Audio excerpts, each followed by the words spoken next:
High friend আমি রানা মেডিকেলের নতুন আর এক ভিডিও নিয়ে চলে এসেছি তোমাদের সামনে। আজকের টপিক হচ্ছে সিবিপি ম্যানোমিটার মেজারমেন্ট, অর্থাৎ সেন্ট্রাল ভেনাস প্রেসার ম্যানুয়ালি কীভাবে মেজারমেন্ট করা হয় তা এই ভিডিওর মাধ্যমে তুলে ধরবো।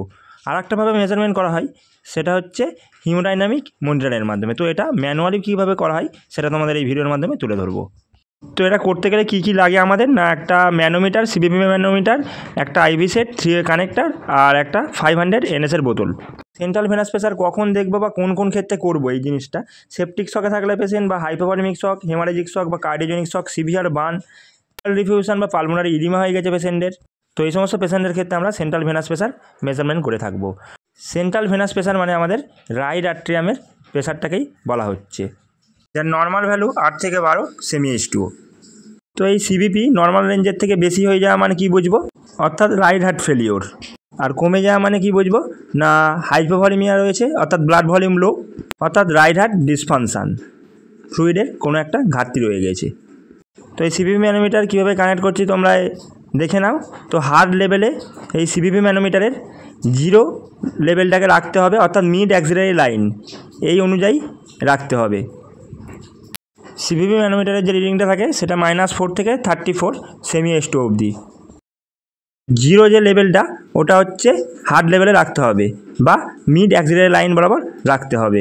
তো সেইভাবেই আমরা মেজারমেন্ট করে নিচ্ছি পেশেন্টের সাথে 0 পয়েন্টটাকে। তো 0 পয়েন্টটাকে ওই লেভেলে রেখে আমরা এবারে সিবিপি ম্যানোমিটারটাকে আইভি স্ট্যান্ডের সাথে অ্যাটাচ করে দেবো। তো কীভাবে অ্যাটাচ করছি তোমরা দেখে নাও। দুটো ক্লিপ থাকে, সেই দুটো ক্লিপের সাথে একটা গার্ডার দেওয়া থাকে, সেইভাবেই আমরা আইভি স্ট্যান্ডে এটা হচ্ছে কানেক্ট করে নিলাম। তো একটা ওপর একটা নিচে গার্ডার দিয়ে এইভাবে আইভি স্ট্যান্ডের সাথে সিবিপি ম্যানোমিটারটাকে আমরা অ্যাটাচ করব। তো ভালো করে লক্ষ্য করে পজ করে ভিডিওটা দেখলে লক্ষ্য করে দেখতে পাবে যে রিডিংটা দেওয়া আছে 34। এই যে 34 থেকে শুরু হচ্ছে, 34 থেকে শুরু করে একদম -4 অবধি এই রিডিংটা দেওয়া আছে। এই ক্ষেত্রে মনে রাখতে হবে 0 লেভেলটাকে আমার মিড অ্যাক্সিলারি লাইন অর্থাৎ হার্ট লেভেলে রাখতে হবে। ইয়েলো কালারের যে 3-ওয়ে কানেক্টারটা রয়েছে সেই 3-ওয়ে কানেক্টারের একটা দিকটা ফ্লুইড সাইডের সাথে আর একটা দিকটা সেন্ট্রাল ভেনাস ক্যাথেটার লাইনের সাথে কানেক্ট করা হবে। তো এক্ষেত্রে 500 ml NS সাথে আইভি সেটটাকে অ্যাটাচ করা হচ্ছে। তো ভিডিওটা মনোযোগ সহকারে তোমরা দেখতে থাকো। তো এই ধরনের আইসিইউ রিলেটেড ভিডিও পেতে গেলে অবশ্যই রানাস মেডিকেল ফ্যামিলি চ্যানেলটিকে সাবস্ক্রাইব করে রাখুন।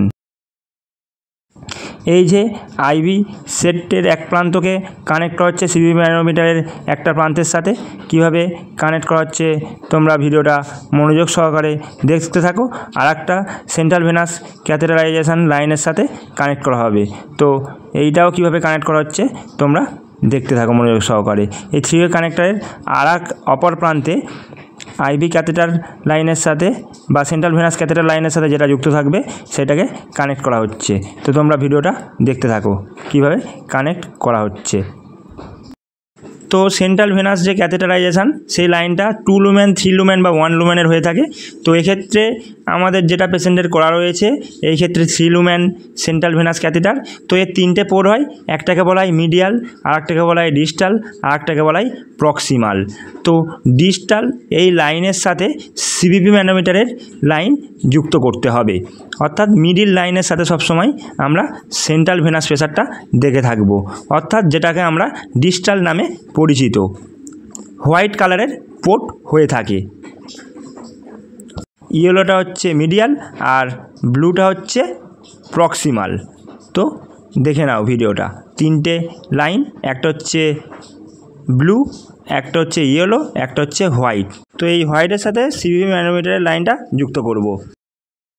তো প্রথমে কি করতে হবে, আমাদের পেশেন্ট সাইড অফ করে ফ্লুইড সাইড অন করে দিয়ে বলটাকে একদম 34 অবধি তুলে দিতে হবে ফ্লুইডের মাধ্যমে। এরপরে আমাদের ফ্লুইড সাইড অফ করে দিতে হবে, পেশেন্ট সাইড অন করতে হবে, অন করে দেখতে হবে বলটা কতটা অবধি নামছে। যে রিডিং অবধি নামবে সেই রিডিংটাই হচ্ছে সেন্ট্রাল ভেনাস প্রেসার। তো এবারে মনিটরিং করে নেওয়া যাক যে সিবিপি ম্যানোমিটারের যে জায়গায় বলটা এসে দাঁড়াবে সেটাই হচ্ছে সেন্ট্রাল ভেনাস প্রেসার। তো কোন অবধি বলটা দাঁড়াচ্ছে আমাদের লক্ষ্য করতে হবে। তো দেখে নেওয়া যাক এবার। ভিডিওটি ভালো লাগলে অবশ্যই লাইক কমেন্ট শেয়ার করে দেবেন। আর এই ধরনের আইসিইউ রিলেটেড ভিডিও পেতে গেলে অবশ্যই রানার্স মেডিকেল ফ্যামিলি চ্যানেলটিকে সাবস্ক্রাইব করে রাখুন। তো এক্ষেত্রে দেখা গেল বলটা 10 এসে থেমেছে। তো এই পেশেন্টের সেন্ট্রাল ভেনাস প্রেসার 10 সেমি অফ H2O।